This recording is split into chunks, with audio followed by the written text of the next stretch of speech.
James Sanders, 29 years old, entered the bar and only wanted to have a couple of drinks after another exhausting day. There were a few empty tables. He sat down at one nearer to the door and glanced at his watch. It was 17:30. He would drive to his hotel afterward, take a shower, and dine at the Chinese restaurant across the street. Once back to his room, he would call his wife Nancy, as he had been doing these past 3 days. He missed her a lot, and leaving her alone in Buffalo for business trips has never been easy. They met after college, dated, and married 3 years ago. She was a financial planner and worked in the Buffalo branch of a Fortune 500 company dealing with insurance and investment. Both earned good money. They have their own house in the coolest neighborhood of the city.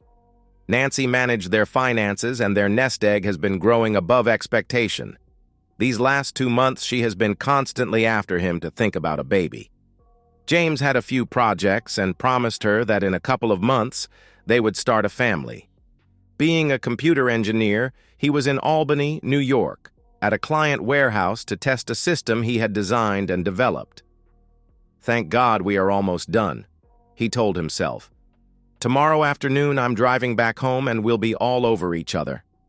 He smiled, feeling a rush of anticipation. "When we start our family, I will have to travel less and delegate the tasks to others." A man suddenly stood in front of his table, taking him out of his thoughts. The man was around 60 years old, with short gray hair and well-built. "May I?" he asked James, and without waiting for a response, he sat opposite him. At the same time, the waitress came to their table. "2 rum and cokes with a slice of lemon in each, please," the man ordered. James sat there bewildered. He was going to order the same. It was his favorite drink. "Oh, excuse me." The man turned to James. "My name is Alexander, and my friends call me Al." He reached out to him. "A few calls me the Great, but I don't like it." "What can I do for you, Mr. Alexander?" James asked. "Please call me Al, like your father did." "You knew my father?" James almost jumped from his chair. "Henry Sanders and I served together in the Army." "He died when I was 5. "I know, James." Al smiled. "He was killed in an ambush in the Middle East. I was too young at that time. I don't recall him that much, but my mom has kept all his pictures to remind me of him." The waitress came with their drinks. "Like father, like son." Al raised his glass after the waitress walked away. "Your dad also liked to drink rum and coke." "Oh, really?" James asked. "Yes. He always had a bottle hidden somewhere. Till now I can't figure out how he succeeded to conceal it from our higher grades." "We were told that he died as a hero," James answered. "He has always been a hero. It was late evening, and while returning to our camp from a patrol tour, we were ambushed by the enemy. He sacrificed himself for us." Al mopped his eyes. "In fact, he died in my arms." Al continued. "Before he left this world, he made me promise to look after his family." He gulped down his rum and beckoned the waitress. 3 months later, I was shot and the bullet passed through my body a few millimeters from my heart." Al continued. "You were lucky." "Yes, I was." The waitress came with 2 more rum and cokes. "I was airlifted to Israel for my surgery. Afterwards, I was discharged from the Army and flew back to Alabama. I went through some therapy. When I was back on my feet, I searched for your mom and you. I found out that she moved closer to her parents in Maine. I flew to Bangor where I met your late grandparents. They told me that she met an English businessman and got married. He took both of you to London." Al sipped his drink. "I was glad to hear that she found someone and moved on with her life. After my stepfather passed away in a car accident, we returned to the States," James said. "I know, you were 18, just finished high school," Al noted. James looked Al straight in the eyes. He was puzzled. "I have a few things to tell you." Al looked around. "Why don't we walk to the park? It's a better place to talk." Both men finished their drinks. Al threw some money on the table and they walked out. Washington Park was 1 block away. They sat near the Moses Memorial Fountain. When I returned home from Bangor, Al looked in the distance as if reliving these moments. I started searching for work. Soon afterward, two guys came to see me. They were like the men in black. They were from a newly formed government organization. They were recruiting veterans with special aptitudes. They were building up a team with specific training to do things that others would refuse. Dirty things? James frowned. Exactly. Unfortunately, I can't disclose anything further. I was sent on missions across the world. Whenever I was in England or continental Europe, I made it a must to go and check discreetly on you and your mum. Your promise to my dad? James asked. Yes, son. When I came to know that your stepfather was having an affair with his young secretary. What? He was cheating on Mum? James was shocked. Yes, James, and your mum didn't know. He was even planning to divorce her and kick both of you out without a penny. James looked down, shaking the head. I always thought that he loved Mum. This was where I had to intervene. The day he was going to meet his attorney for the divorce, I made sure that he could not attend the appointment. You mean? James had a horrible look on his face. The accident was not an accident. I told you, we do dirty jobs. Al inhaled deeply. Your mum did a great thing, though. She sold everything, including the business, took the money and returned here. It's hard to believe, James answered. I know, son.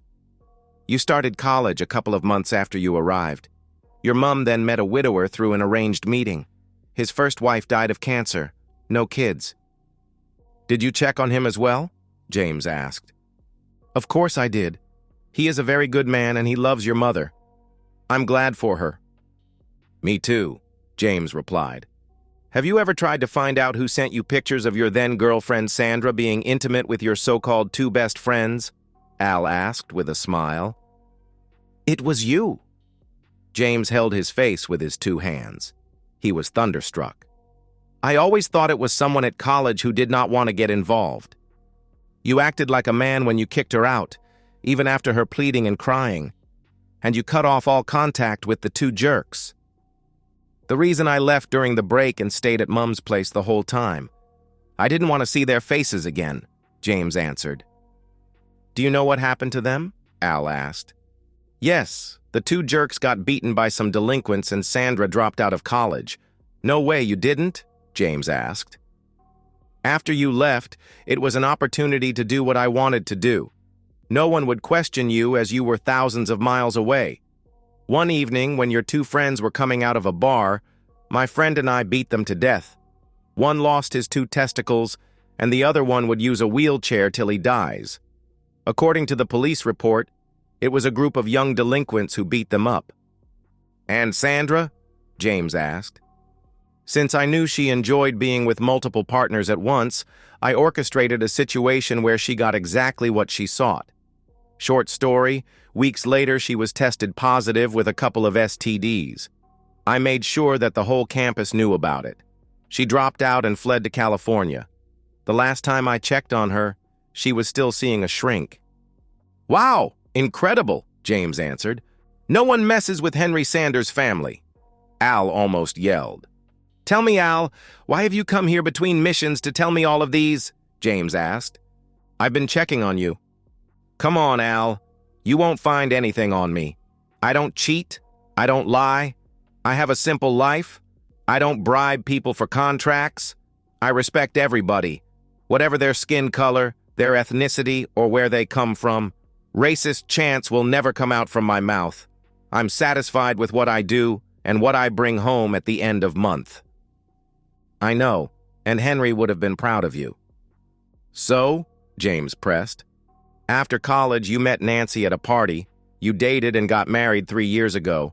She works in a financial institution. No kid till now. Nancy is doing her best to convince you about starting a family, and you are waiting a little bit due to some important projects. I'm impressed, James replied. By the way, I came to your wedding ceremony at the church. Really? James frowned. I was sitting completely at the back. Now you know who gave you the envelope without a name on it. It was you? My goodness. For the last 3 years, I have been trying to figure out who gave me that much money as a wedding gift. It was very easy for me to slide it in your pocket without you knowing. Thank you, Al. You're welcome, son. Now tell me, what do you know about Thomas Smith? Thomas Smith? James frowned. All I know is that he is my wife's new manager and he started 6 months ago. Thomas Smith used to work at the head office. Al turned serious. He was married and the father of 1 child. He was also having an affair with his secretary. The husband found out, filed for divorce, sent video copies to Thomas's wife, and sued the company for alienation of affection. The matter didn't go to court. There was negotiation between the lawyers, and the husband received a considerable chunk of money. Thomas's wife divorced him, got custody of their child, and sent him to the cleaners. How come he is still working for the company? James asked. Thomas is the corporate chairman's nephew, practically untouchable. A new management position was created in their Buffalo branch, and he got transferred. Is he bad news? James asked. Yes, James. He's been having an affair with your wife for 4 months, Al replied. What? It can't be. Nancy would never do such things. She would never cheat on me. James was almost crying. I've been checking on her for 2 months. You've known about it for 2 months, James cut in.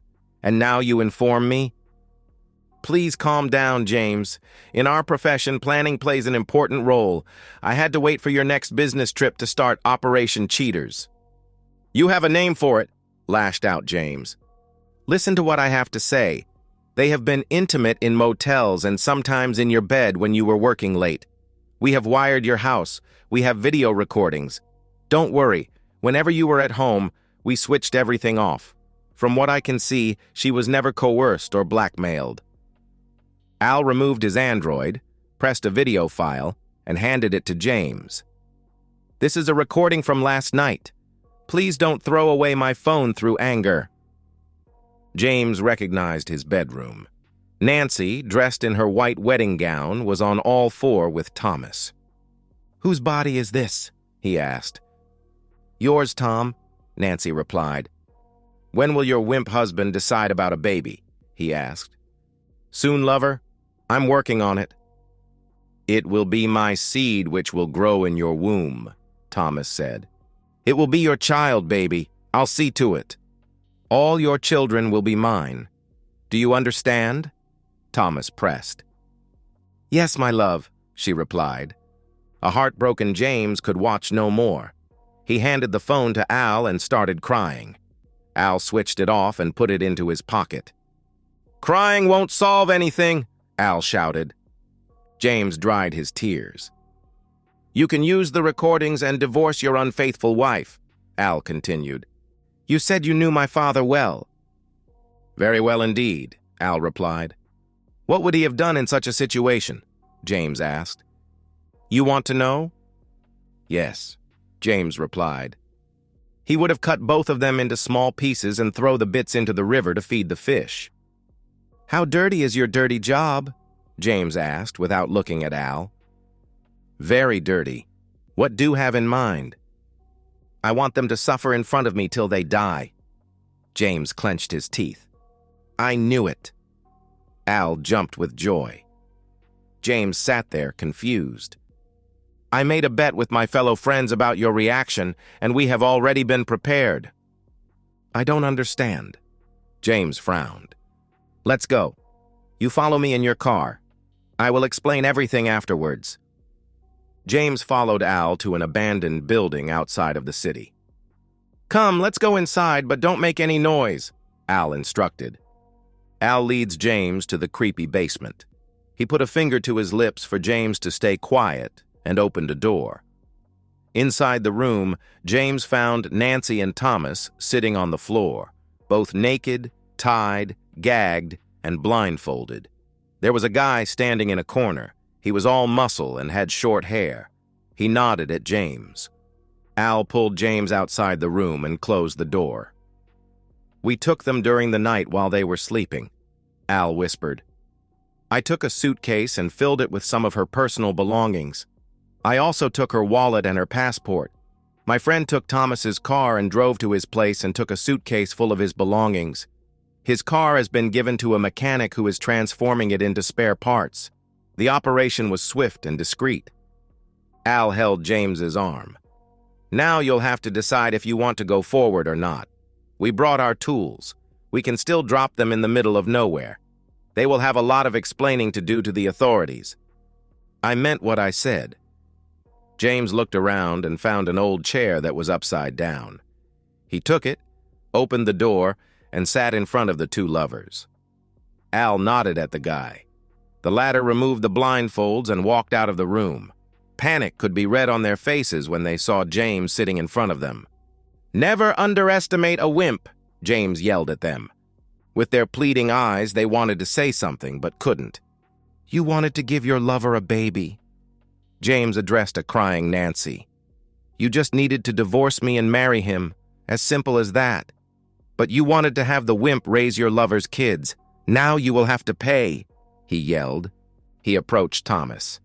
"You took something that belongs to me. Now I will take something that belongs to you. Your life." Thomas was trembling in fear. James sat down in front of them. "I will see that you get the maximum pain. I want both of you to bleed. I want you to regret everything you did to me. I want you to curse yourselves. And above all, I want to be the last face you see before you die." The guy walked into the room with a huge wooden box. He placed it on the floor between James and the lovers. "Kill your enemies before they kill you," James said with a smile and opened the box. Nancy looked inside and fainted. Thomas tried to struggle but couldn't. "We'll start with you, lover boy." 2 hours later, Al accompanied James to his car. "Don't forget to do exactly what I told you. Calling everybody, and before the night is over, you call the police. They will tell you to wait 24 hours, etc. Memorize the script well and nothing will happen to you. You have a great alibi. The authorities will easily believe that they have eloped together. We will bury the bodies, or rather the human pieces, 3 states from here after cleaning everything here."